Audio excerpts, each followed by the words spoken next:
following podcast is intended for an adult audience only. It contains strong language, strong opinions, and themes of a sexual nature. So if you are under 18, or indeed difficult to please, this isn't the podcast for you.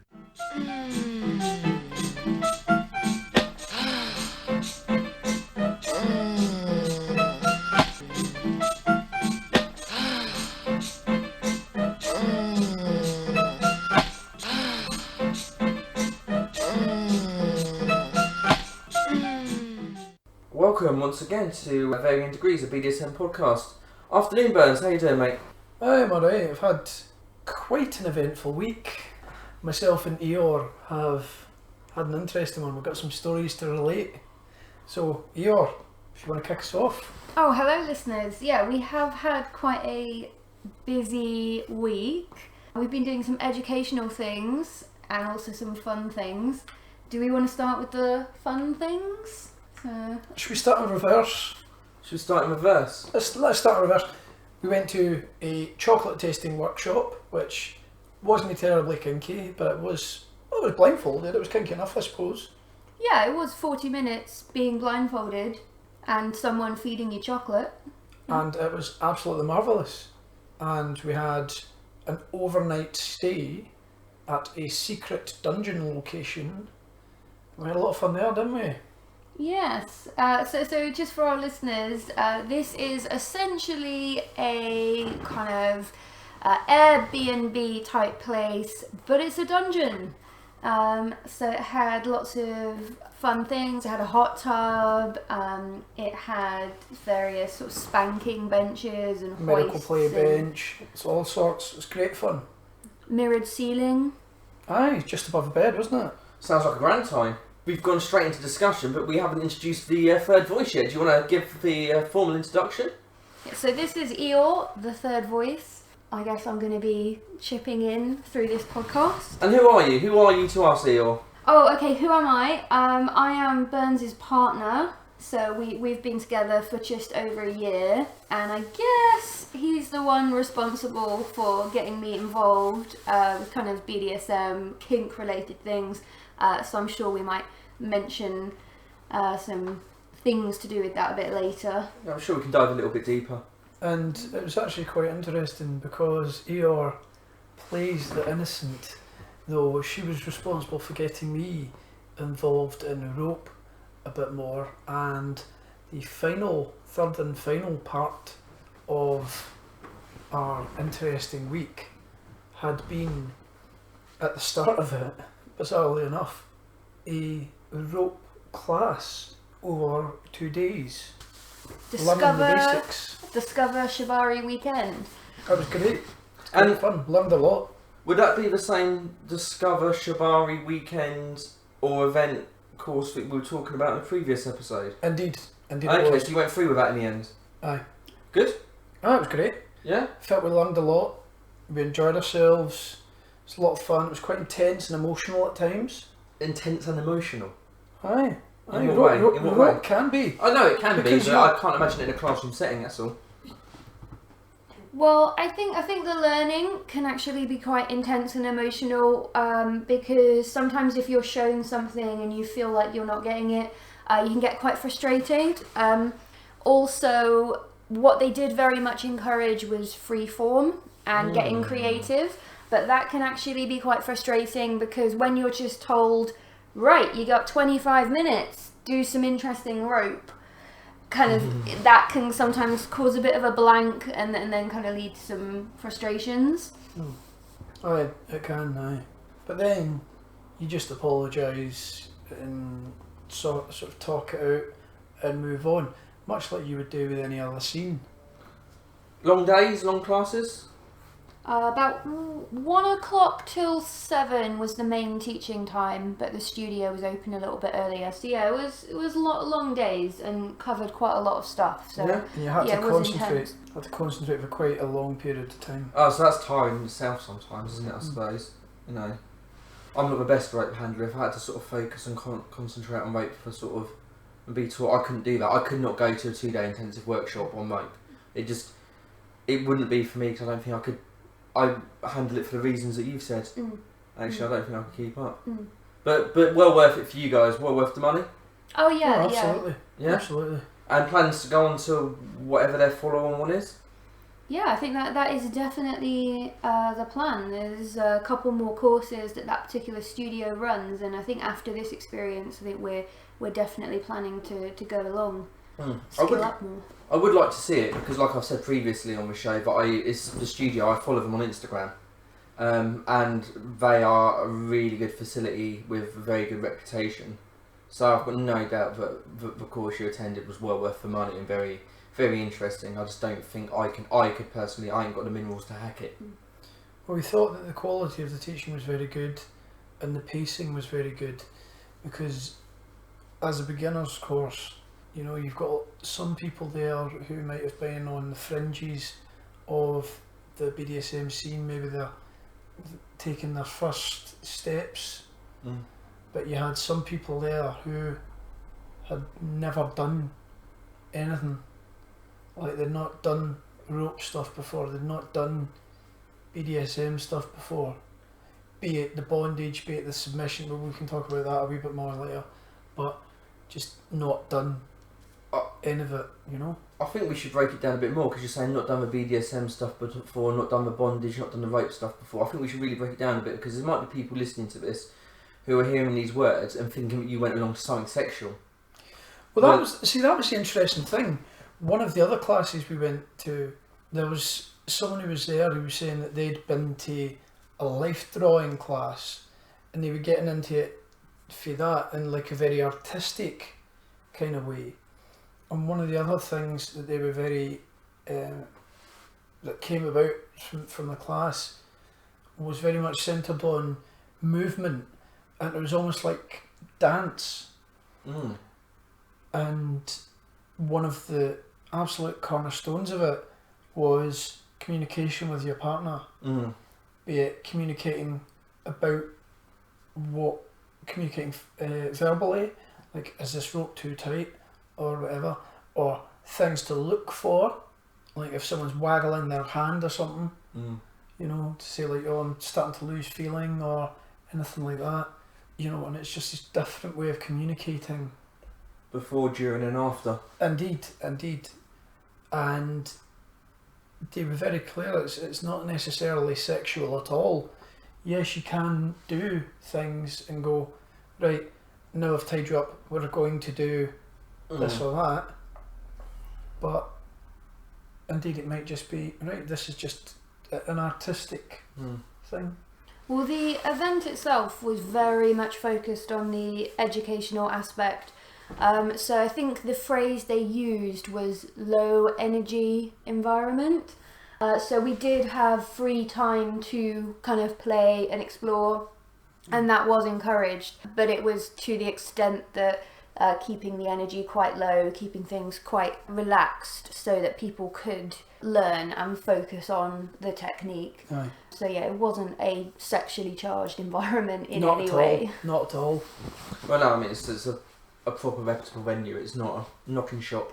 It was really quite sweet in a way, actually, the way you see some of the couples embracing and stuff, and when you're tying someone, you're physically quite close to them, so there is that level of intimacy there, which makes it quite easy to get into that very caring headspace. You know, it's not, right, I'm going to shag you to rotten, you know. It's like, okay, I've just got my arms around you, I'm just going to hold you, you know. So my question for Eeyore would be then, did you later in the month apply any of the things that you learnt at the rope workshop when you were visiting this secret dungeon location together? We didn't actually. I mean, the secret dungeon was a little bit overwhelming because it had so much stuff. I did bring rope with us, but we didn't actually use it.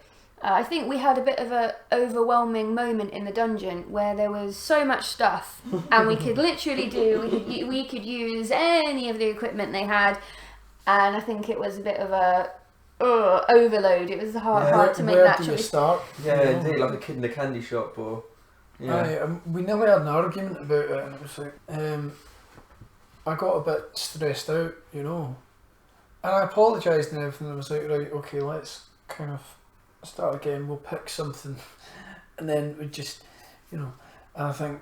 I think it was the pressure, Yeah. because in that environment you're quite aware that you have limited time, Yeah. and it's quite, maybe not unique, but a rare opportunity to have all this equipment and have it all to yourselves. So I think the kind of pressure creeped in a little bit as to, we got to make the most of this, we got to have some really exciting scenes, you know, we got to kind of really like kind of up the energy, but yeah, that pressure can sometimes have a bit of a negative effect. It can do. But then we went in the hot tub, chilled out a bit, and then All was grand. all melted away. So that's your month in a nutshell. Aye. What about yourself? Oh. What have you been up to? Sitting here, sipping on your monkey tea, being regaled by your stories. Yeah, that's far more interesting than anything I've been doing by the sound of things. I had a birthday. I got another year older. Got taken away to a swanky hotel that wasn't designed for filth in the same way your location was, but nevertheless we used it to its full potential. Marvellous. I took my rope with me. Unlike you, I used my rope. I'm sure you've seen the photos by now. What else have I been up to? Not a great deal, to be fair. I heard you went to a great party. I did go to a great party. I was at a really good Halloween party. Excellent hosts, great company. Mostly people from the kink community, you know, but not kink based at all. The party wasn't kink based at all. Just faces I knew from those circles. And thank you for having us all over, Burns and Eeyore. You're welcome. It was a grand night. Apart from that, I've been doing a lot of plotting. I've been doing a lot of plotting and thinking and planning. I've started to experiment with my tools and materials for what might be either a waste of money and a bloody disaster, or could potentially be the start of cool hand floggers. You know what I'm like. I'm a little bit impatient. I'm a little bit do it yourself. A little bit, well, you know, bugger that, I could do it, you know, so I will. And I've been looking around for some leather poi floggers for a while, and I either couldn't afford the ones that I wanted, or the seller didn't get back to me. So I looked at the pricing for everything, and I've started to create my own poi floggers from leather. So I'm doing all the leather working, which is a new thing. So through kink, I'm trying to learn a new skill set. And why not? Why not? So I'll keep you posted on that. Maybe I'll throw photos up on our Varying Degrees Instagram page. Aye, please do. Just share them with you there, or never speak of it again if it goes horribly wrong. I'm gonna end up riveting myself to myself. Hopefully it It's doesn't one way to go. get your kicks. Yeah, no, I'm not into pain personally, so I will not be riveting me to me. Been working my arse off a little bit on the Impact Workshop that we've spoken about very briefly. Indeed. Looking forward to attending that, actually. We've now got, I've been working closely with a couple of friends on occasion, and now working with somebody that you know. And the idea is we're trying to create a couples impact workshop. I mean, that's the basic concept, and we're going to go through. We've got everything that we want to do in the right order, even with like the breaks slotted in and the times, and now we just got to pad it all out. And it's a 3-hour plus workshop aimed at couples. You know, it's going to be interactive. It's going to be a real good element of. It's not going to feel like a class. It's going to be a real good element, hopefully, of peer-to-peer learning and sort of finding our way to solutions and results together. So it doesn't feel like you're being dictated to in any way. So it's very much kind of like the skill share kind of thing that Eeyore was talking about earlier. Yeah. I mean, there's going to be a heavy aspect to that. It's kind of knowing about something and rather telling somebody about it, leading them to the same realisation and the same understanding, and you know, so hopefully that's what it's going to be all about. Really excited about it. We're really excited as well. I think we're going to be in the first in the queue of the attendees for that one. I think you're going to probably be my testing subjects, because just after Christmas, I think we're looking for just after Christmas now because of people's availability and times. We're going to roll out a couple of demo classes with groups of our friends from the community. So Eeyore Burns, you're welcome to be in the test group and fill in a feedback. All it costs you is a feedback form. You've got to fill it in afterwards. Why not? I think that's good. But you know, it's going to be about everything from technique to work around, you know, solutions and being able to get past barriers, be they physical barriers to things or barriers of nerves or lack of experience, or you know uncertainty, working our way around these barriers and building up through various methods of impact and then sort of finalising with an impact scene and sort of teaching everyone, you know, and walking for everybody through an impact scene and doing it, delivering a very real one, and then having time for people to then do theirs if they want. But a lot of research, a lot of time and effort is going into it, and I won't say any more about it for now, but it's exciting. Sounds good to me. So, Eeyore, what a lot of people listening, or most people listening, won't realise is that you're relatively new to the scene. Is that true? I would say that's accurate. I mean, actually, I went to my first munch a year ago, pretty much bang on. Yeah. So you're still a lot of firsts, you know, in terms of going to types of events. Yeah. Going to, say, various types of kink events, different types of munches, classes, clubs, parties, etc. Would you say there was any preconceptions you might have had before coming along to the scene that you completely wrong about, or? Oh yeah, like absolutely. I think what I thought the community was going to be like really it's been totally different than what I thought. My idea of the community before entering it was that its singular purpose was for hookups. Meat market. Yeah, well, just, you know, the reason people are going to these things, munches or events, so the sole reason they're going is to go and get a hookup, which is nothing wrong with that, but that's not something that I was interested in. I you know, didn't want to go and to hook up. That kind of wasn't what I was looking for. So at the beginning, I sort of felt, well, why should I go along to these things? Because I'm not looking to hook up with anybody. But actually I've learned there's so much more to going along. So just kind of the level of community support that you get, the friends that you make, like genuine friendships that you make, really just having a sounding board to talk to people more freely than you can in kind of, you know, your everyday situations.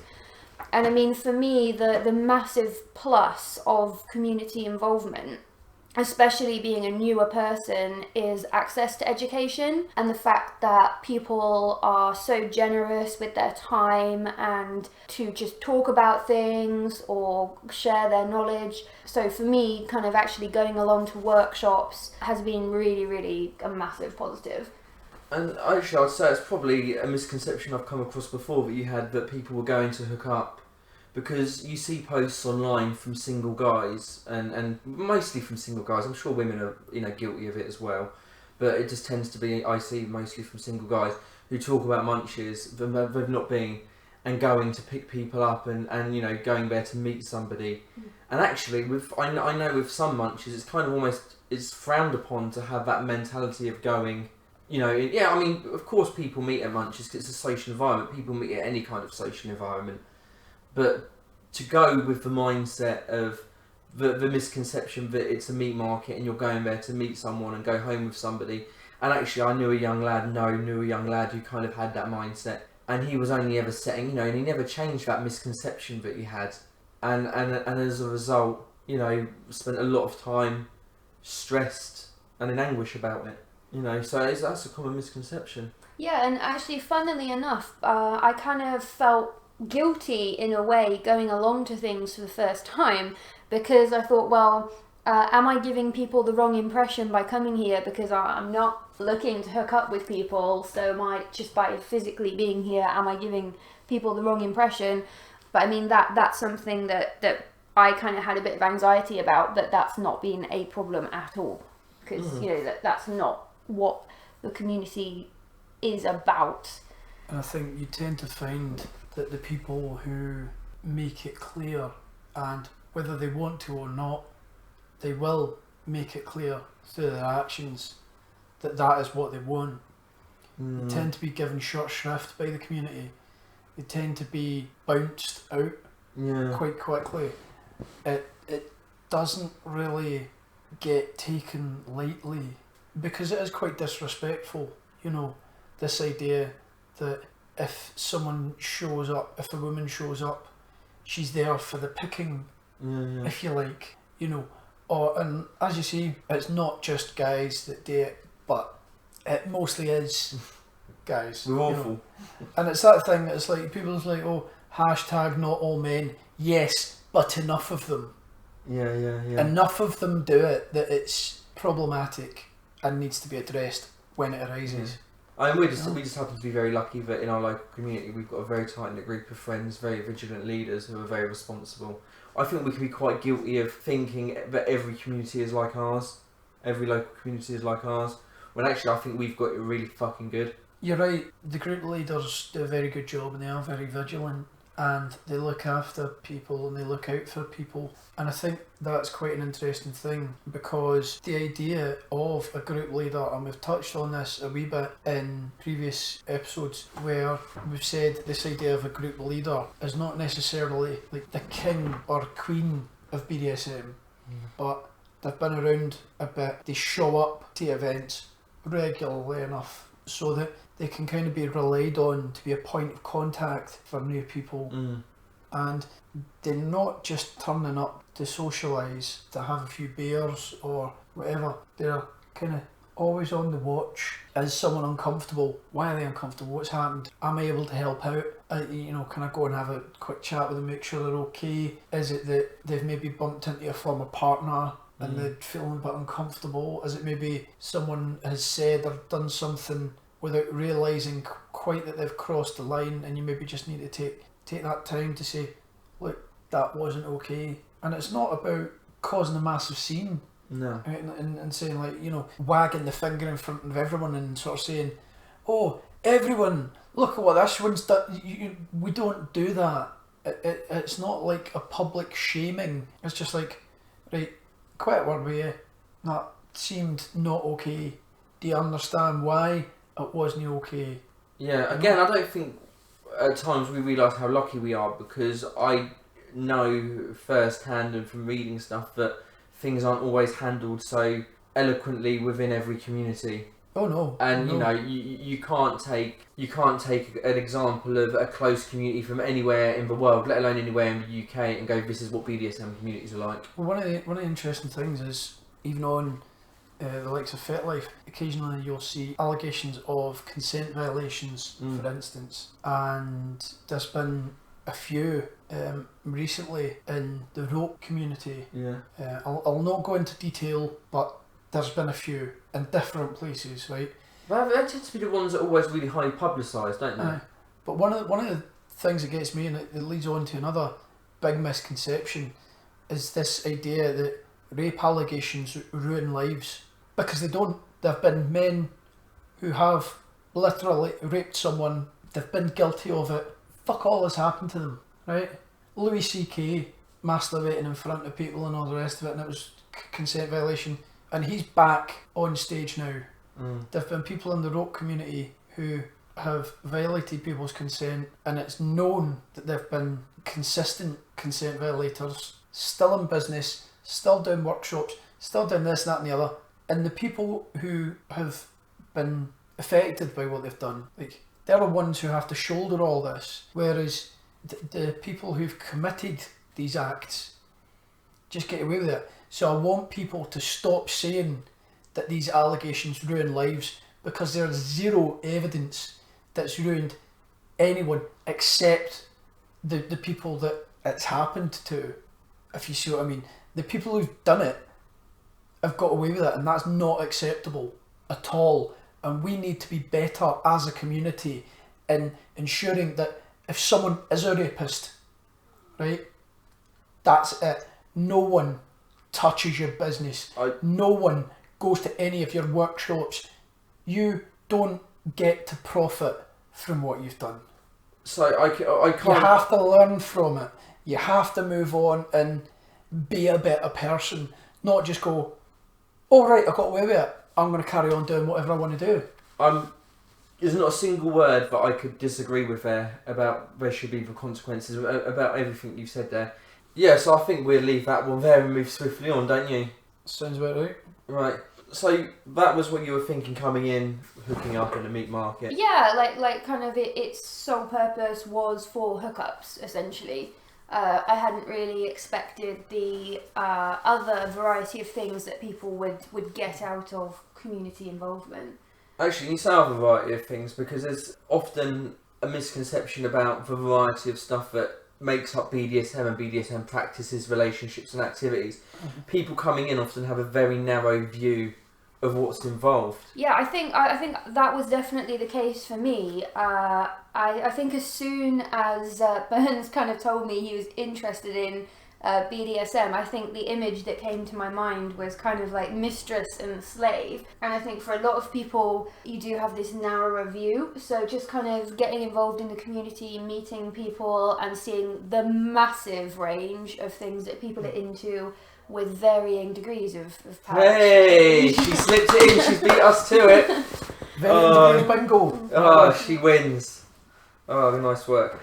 Yeah, so, I mean, one of the misconceptions I've come across the most, and it's probably because I'm active in some forums and because of my relationship type, is some of the misconceptions around like daddy dom baby girl relationships.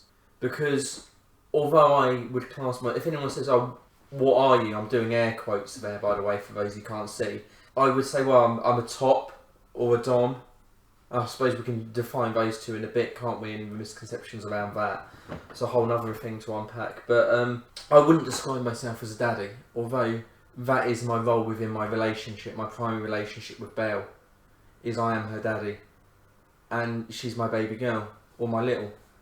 Now, the misconceptions you come across about that kind of relationship dynamic ranges from everything from it's only role play, it's incest based, how can you do that 24/7, because aren't they waking up in the middle of the night crying and needing their nappies changed, and for a start we don't do nappies or diapers or wherever you're listening to this. You know, it's the link to sugar daddies is another one, and that was a comment that one of our co-hosts made last time, and I disagreed with at the time. See, that's the thing. Sugar daddy is about the exchange of money for a service and the money for companionship. Whereas from what little I admittedly know of the whole daddy dom little girl thing, daddy dom baby girl even. But it's more caring and nurturing. It's not about, right, I'm lonely, here's some money, keep me company, or any of that. It's vastly removed from that. Yeah, no, because the sugar daddy thing, we won't go into it too deep, because to me it's not a kink, because it exists outside of the kink community. It existed before it came into the kink community. It existed under its own right. Forever and a day, people have had sugar daddies. Having a sugar daddy has nothing to do with BDSM. It is a term that was coined completely separate from BDSM, and I think it's been around a lot longer than a lot of BDSM terms. More recently, with the emergence of fin doms, professional doms, the sugar daddy, baby doll has creeped into the kink community. It's kind of been reintroduced, if you like. Yeah, indeed. When really, it's, in my opinion, it's not really a kink dynamic. It's an exchange dynamic. Mutually beneficial dynamic based on exchange, and that's just my 2 cents anyway. It's just my 2 cents, but for me personally it's very separate to kink, and it's a different thing altogether, and is in no way related to daddy dom baby girl or daddy dom little girl, however you choose to identify and interact. And again, that's like any relationship, that's a spectrum, because you can define it. You could sit here and define a daddy dom baby girl relationship with words like guidance, mentoring, caring, nurturing. But then again, that's subjective. It's down to what any two individuals decide. You know, I've been in 2 daddy dom relationships, and the needs and requirements of my partners could not have been more different if they tried. And it's exactly the same from any one relationship to another, in my opinion. You know my Belle. You both do. You know, she's a ridiculously strong woman. She's a professional woman. She's a driven woman. She wouldn't take any shit from anybody and can stand on her own 2 feet. She does not need my nurturing and guidance. Yet she is my princess. When you said strong woman, I just had this idea of like the Victorian strongman lifting up with the barbells, you know. Like... She is a strong woman as well. She can leg press like way more than me. I mean, we found this out at the gym the other week. You know, I can tricep press more than I can leg press.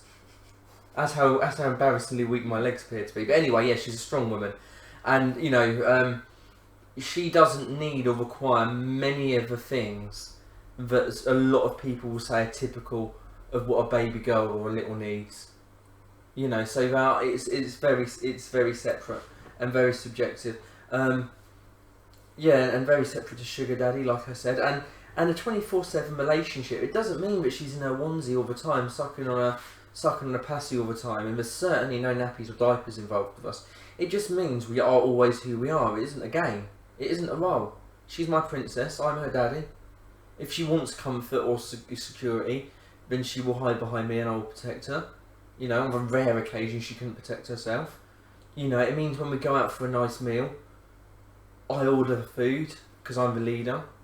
You know, when it comes to situations like that, it's me who steps up and speaks, and me who takes the first. It might sound a bit old-fashioned, but it's me who takes the lead.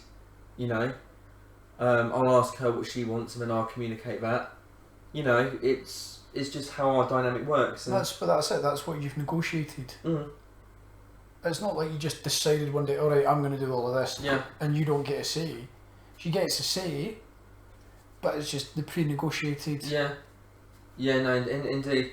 So you know, for us, it isn't what a lot of people think, and there are so many. You know, how much time have you spent around me? The two of you spent around me and Belle together, and would you say that her littleness, she's a little, you know, very much. Would you say that was something that encroached on you being able to interact socially in a normal environment? Oh, not at all. Not at all. I mean, I've barely noticed it, to be honest with you. Yeah, but you know, she is. She's got her little box with her toys in, and you know, her spare passies in. You know, there's her colouring books. You know, picture books and stuff like that. And you know, she's my princess, and I look after her. But you know, she's still a fully functioning normal woman. And if she ever woke up in the middle of the night expecting me to change her, that would probably signal the end of our relationship. But I think that's a common misconception about age players. Yeah. I think, and it's not something that I know very much about. And if there are any age players listening, please don't take this with any offence. I mean none, and I mean to speak of you with the greatest of respect. It's not all the time. No. For some it might be, and that's fine. But I think when people hear about someone being a little or whatever, they expect them to be like that all the time. And I think that's something that perhaps they don't necessarily expect of other roles. Like someone describes himself as a dom, you wouldn't necessarily expect them to turn up everywhere with a whip and all the rest of it. Well, So that'd be topping. Hey! We'll get onto that in a bit, shall we? I've not quite got the hat for it, but but yeah, you know, I just think it's a kind of a respect that is extended to some roles but not to others, and I don't think that's very fair. Yeah, no, definitely. Just a quick one as well, because this came up after the first episode. Someone mentioned it to me. With BDSM, dominant and submissive in the middle, Yes. which is quite nice. And I was like, actually, I'd not thought of it like that, and it's quite nice to have it expanded. Yeah, I mean, you know, a lot of thing that people say about daddy dom relationships as well is that it's rooted in either incest. I've heard you hear it from an naive. Is it rooted in incest or paedophilia? I was at Hellfair one night, and there was a couple of friends, one of whom is now sadly passed away, God rest him, but they were going at it something fierce, right, on a 4-poster bed, and he's, yeah, do it for daddy, or whatever it was. And then someone came up to the young lady later on in the evening, and she told me about this, right, and neither of us could stop laughing about it, but someone came up to her and said, was he actually your dad? Well, Why would you? You know, like, surely you've been around the sea, but again, maybe that is a misconception. You know, so surely you've... How did you get to the point where you're actually at an event yet you could still believe but that? that was it. Like, you're at a swingers club or dungeon or whatever, and you think, how can you go that low? And I don't know if it was someone who was, maybe they were new or whatever, but if you're brand new to the scene, like, that's quite a jump to go to that kind of an event. Yeah, how do you get as far as being at a swingers event yet not have that sort of experience or understanding around it? But then again, that couple, whatever couple you're talking about, and there's an age gap there as well, quite a big age gap, and body size difference and type difference. Right. So that you could conceivably, if you didn't see them fucking on a bed, think there was a long enough gap there. But it was just. But that's another misconception, is that daddy dom, baby girl, daddy dom, little girl relationships have to be age gap relationships. Indeed. But they don't. It has nothing, for many people, it has nothing to do with age gaps. It's about maturity. Not always, but often authority, because not all daddies are doms. You get submissive daddies. You get daddy girl relationships where there's no power exchange at all. I would say for the most part, the current relationship I am in is the least power exchange or protocol driven relationship that I've been in for quite a while. I'm still the dominant, but there is less structure in place and less protocols in place, you know. So not all daddies are doms, and there are varying degrees. Eeyore, my turn to play varying degrees bingo. You know, there are varying degrees of that role, you know, in all different directions. But yeah, I mean, it's one that's often shrouded in misconceptions and judgment. You know, it's a lot of roles are shrouded, you know, face a bit of judgment and criticism, you know. But it's interesting, as I say, how some of those things that you'd have a certain attitude to it, and then you actually meet people who are part of it or do this different thing, and then you realise that actually this is a lot different to what I thought it would be. You know, these people are a lot different. You know, when I first went to a munch, I thought it was going to be like the fetish quiz or something like that, you know. That'd be a good idea. That's a good night, isn't it? The fetish quiz. That's actually quite a good idea. Maybe we're going to sort that out now for a night, and we're going to have to arrange it. But that was the thing, and as a newcomer, it's quite daunting. And you're like, am I going to be kinky enough, or am I this or that enough to be welcomed? And it was very welcoming. So those fears were completely ungrounded, you know. Yeah. Lots of common misconceptions, isn't there, in the world? Let alone kink, but just generally in the world. It's because you hear something and a brief description of something that is so outside of your own personal experience that you don't have a storyline for it. You don't have, you can't visualize it. So you take what little information you've got or what words you can grab hold of, and you picture something that isn't anything like reality at all. And sort of like fit that to. So that you can then picture it or envision it. You then create something that isn't anywhere near the truth, so that you can slot it into the hole that's just been called BDSM or dominance. Because that's another thing. You often get people, I'm the dominant in my relationship. I do X, Y, and Z in the bedroom, but it's getting a bit repetitive. Is there anything else you can think I could do in the bedroom to be more dominant? And I'm thinking, well, you might be domineering in the bedroom, and you might be dominating somebody in the bedroom, but that doesn't actually equate to being a dom, in my opinion. Acts of topping can be done by a submissive or somebody who's dominant, but being domineering in one situation doesn't make you a dom, I don't think. Well, I think one of the most common misconceptions that I've seen is that distinction between DS and top bottom. I think that's kind of what you were touching on there. Yeah. That, for example, I could be receiving a foot massage, so I'm the bottom in that scenario, but I could also be the dominant in that scenario as well. Yeah. So there's an awful lot of overlap between being the dom and being the top, but it's not that simple all of the time. No. Or say rope. Yeah. Stuff. Yeah.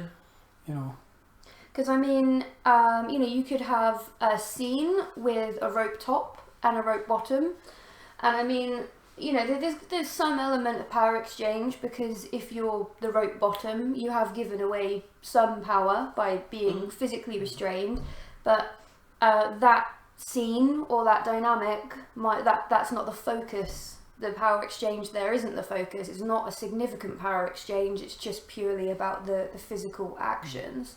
Also, the rope top has to be very responsible for the bottom. So you're not doing it just for your own pleasure. You're looking out for, right, how can I make the other person feel good? And I think that's one of the things that other misconception that say a dominant or top, when they're say doing an impact scene or whatever, alright, I like beating someone, so I am the one that is getting out of this. And alright, you might be particularly sadistic, you might get quite a lot out of that, and that's good, but it doesn't mean you're the only one getting something out of it. And I think actually what we've done is we've started a conversation, but there might be people listening who aren't really familiar with the terms top or bottom. And I think, you know, correct me if you feel I'm wrong, or if you feel you can add a variation to this explanation, but to break it down to its simplest form, a top is someone who is doing something to somebody else, and a bottom is the one who is receiving whatever the something is from the top. So be that sensation play, a massage, wax, rope. The one who is administering is the top, and the one who is receiving is the bottom. Yeah, absolutely. It's like top, bottom, all about actions. Yeah, it's not about who has the personality or who is calling the shots. It's about the mechanics behind it, the actions, who's doing what. I mean, I've got somebody who I'm quite close friends with, who's been really valuable input into the Impact workshop. And we've been friends now for about 2.5 years or more. Probably more actually, it's probably closer to 3 or so. And for a period in the middle of our friendship, for about a year nearly, we were top and bottom. And for Impact and sort of MS play. And we've spoken about this during and after, and at no point did it ever feel like that person was submitting to me. And at no point did that person feel submissive towards me. Did you say MS play there? Was that master slave?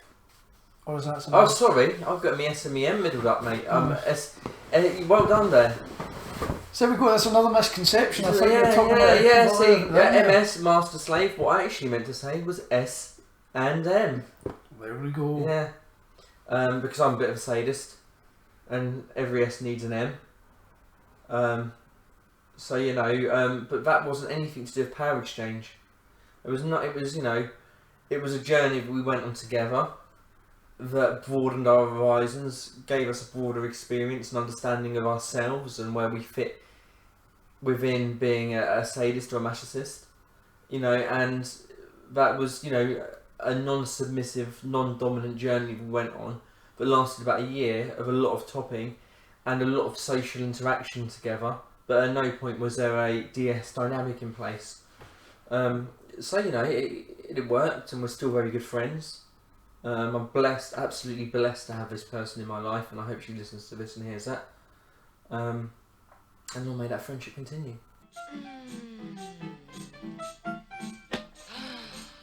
So it would seem that we're back with what is becoming a regular feature on our podcast, which is my tatty old book, otherwise known as the Encyclopedia of Unusual Sex Practices. You've not witnessed this yet, have you, Eeyore? No, I'm quite excited to see what terms we're going to be introduced to today. You've listened to the podcast I previously. have, yes, I have. We've only had this on for this will be the 3rd episode we've used it, and things are heating up with the letter C. Ooh, okay. So expect cunnilingus.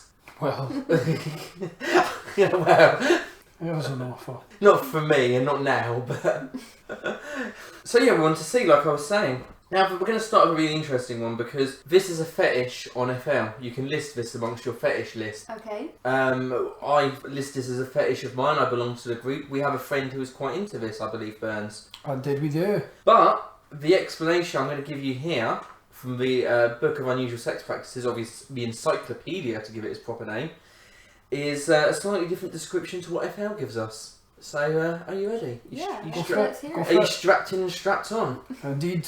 Good stuff. Candulisium. What's your understanding of this word as of the FL description? So, as far as I was aware, it was like the showing off of a partner. So, for instance, someone might say, oh, my partner's posted some new pictures, go have a look, comment, tell her how beautiful she is, etc. Get your rocks off because it gets my rocks off. Aye.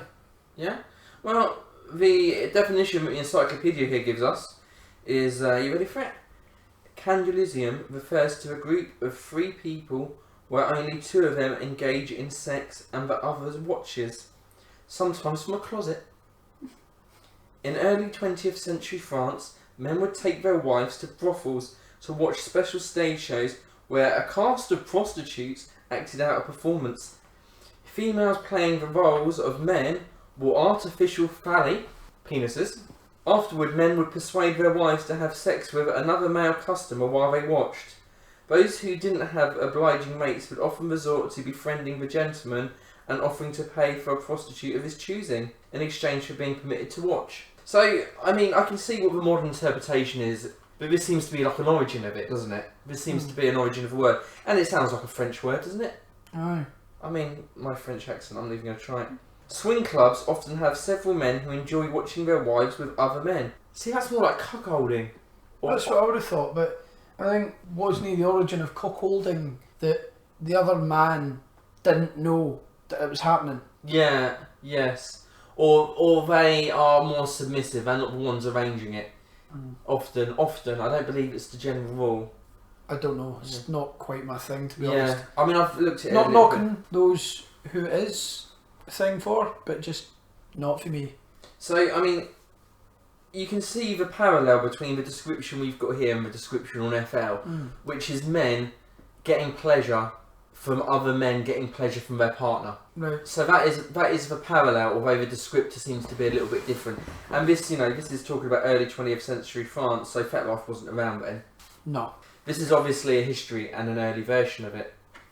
Well, I think it's one of those things where I think you're probably quite correct in that's the origin story, and as other people have come across that idea, they've taken it and put their own spin on things. Yeah. So it's all varying degrees. Yeah. Oh. Again. But that's it with words and language and definitions. They change over time anyway, and we change them to suit our needs and purpose as we go. So that's that one. Oh, chastity devices. Are either of you wearing one of these at the moment? No. No, you're quick to answer there, Burns. Again, not my thing. Not your thing. Chastity devices, day belts, a Florentine girdle, and a girdle of Venus. Otherwise known as, by the way, throughout history, that's other names for them. Chastity belts are similar to a jockstrap. Say jockstrap for me, Burns. Jockstrap. Thank you. But it's worn around the waist to prevent the person from having intercourse. I'm not going to go into all of this because it gives you a long history of use and various countries and when and why. But from my limited experience and understanding of chastity devices, I seem to think they're more prevalent amongst men now. I believe so, and I think it's very much in line with the femdom stuff. Every time I've looked at fetish wear, male fetish wear or fetish jewellery or fetish clothing on a bondage site, very little in the way of female chastity devices, very little available. Loads of male chastity. The long-term wearing of male chastity can shrink your member, can it not? I don't know. I believe it can. I mean, we'll have to look that up, but I looked into it and I believe it. You're nodding there, Eeyore. Well, no, I actually haven't got any previous experience with this, so it just was quite an interesting fact that you just mentioned, that if that is something that can occur. But I believe it is. I mean, I would certainly look into it before caging any member that you frequently enjoy, especially if one of the things that you enjoy is its size and girth. Well, I would definitely do my research. Maybe something to mention here is that you can practice chastity without a device. Yes, and have of course. just like mental chastity, where you're kind of just, I suppose, trusted to follow the rules. Yeah, no. That's very true. That is It's very true. quite appropriate, given that it's now November, also known to some as No Nut November. Who's that known as to? What? You can hear the panic in my voice. You can hear the anxiety in my voice. Who? What? How? It's thing online. It's like a challenge for people to avoid, particularly for people to avoid pornography, but for people to avoid ejaculation for the whole of November. Come twice since I saw you 2 nights ago. I've already found. Sorry. No, not November for me. Oh, there you go. Yeah. Right, moving swiftly on. Claustrophilia. Any guesses on this one? Is that like liking being put in a tiny space? Claustrophilia refers to those sexually aroused by being confined in small compartments. People who are claustrophobic experience anxiety for being confined. Some individuals take advantage of this fear to create arousal in their partner. This is done by putting partners who are claustrophobic in Oh right, okay, so it's not even for the benefit of a person who's being boxed. It's for the sadistic pleasure in this instance, by describing it for the sadistic pleasure of those putting the one in the box. Haha, you're afraid of that, aren't you? That's horrible. Well, I don't know, because there's a lot of people who do go in for like fear play. Yeah, me. So maybe that's. Well, there you go then. But if somebody, if I had a partner who was like had a genuine phobia of tight spaces, I don't know if that's where I'd want to put her. That's fair. You know, I don't know. Maybe She's I'm having doubts about how sadistic you are now. Oh yeah, I'm putting my encyclopedia down. I came into this quite secure in myself and my role, and I'm leaving it riddled with self-doubt. Coitus mammalia. Is that a Mammalia. Is that a tit wank? Oh my god, he got it in one! Is that a tit wank? I'll give you the definition of here. Arousal from female breasts. Penetrating between breasts. Sorry, it's got a picture. It's got a picture and some unusual text, and I'm giggling like a school child. I do apologise. Coitus mammalia is the act of ejaculating between breasts. This is particularly exciting for men who have a breast fetish. You would have thought so, wouldn't you? Not really into tits, but we'll have a go. I think we'll leave that one there. We'll do one more. We'll do one more. We have one more? One more. One more for the road. Yeah? Okay, we'll have one more for the road. Oh, I don't know if you've ever tried this one. This is one that I would imagine Burns may like to receive. Jesus. Okay, here we go. Cupping. Cupping refers to placing a suction device on the skin with a purpose to draw blood closer to the surface. This was a form of bloodletting that was used in Europe. Yeah, it has been used for medicinal reasons, hasn't it, cupping? I've seen pictures of it. I've seen a lot of pictures of Chinese it. medicine. Chinese medicine involves cupping, I believe.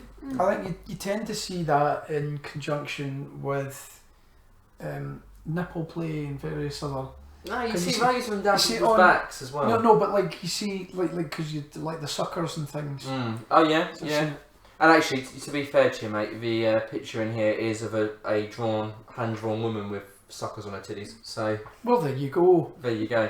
But you know, you do the pictures you see online. You see a lot of people's backs like massage and things. Yeah. And stuff. You do it with smoke, don't you? You can do fire cupping as well. What draws for? What creates the vacuum? Is it smoke? I don't know. When you put a glass cup on somebody, we'll have to look that up. I mean, that shows what. I mean, it's just not something. Do you know why I don't know anything about it? Never previously interested me, so I never looked into it. But I will learn more. The most popular cupping devices are rubber suction cups from small cutter snake bite kits. Okay. Weird. It's probably to suck the venom out. Open your kit and suck the venom out of my snake. Sorry. Sorry. Welcome to Jock-a-naughty, otherwise known as My Dad Didn't Write a Porno. This month we've got an extract for Cat and Mouse by Anne James. Is this going to be anything like the dog one? No. As she kissed him, Eve felt him slowly push forward, gently entering her shivering body, inch by achingly pleasurable inch. Mark's thick member filled her. The thickness of his member stretched her deliciously as he moved deeper and deeper. She pulled her mouth from his and concentrated on the sensation of being completely filled. With him fully buried, Eve's body throbbed desperately with need. Part of her wanted him to begin moving, but another part wanted to enjoy having him finally. Now to me, that sounds like necrophilia. With him fully buried and not apart from his penis shooting out like a bamboo shoot sticking out the ground or something. Part of her wanted him to begin moving, but he was already dead. He's not dead, but it's just, you know. Is this the Halloween special? It should be, but just the thick member and the thickness of his member. It's like when rappers rhyme one word with the same word. They just want to really drive that thick member home. They really do. She felt Mark gently kiss her shoulder before he pulled his softening member from her sheath. That was quick. I jumped forward a wee bit, to be honest. Eve leaned into Tom and welcomed his hot kisses. He's got 2 guys on the go. Their tongues swirled as Eve's excitement began to build again. As Tom leaned into Eve, she slid her feet from under her and landed softly on the bed. With him above her, Eve looked down behind their bodies. Tom's hot length was poised to enter her wet tunnel. There were already a build-up of cars, and he had not paid with the correct change at the toll booth. That's not in the story, it was just that's what wet tunnel made me think of. Dear. But there we go, that's that, I suppose. Well, what can I say, Burns? As ever, that's left me potentially more confused than aroused. It's kind of what I aim for. Yeah?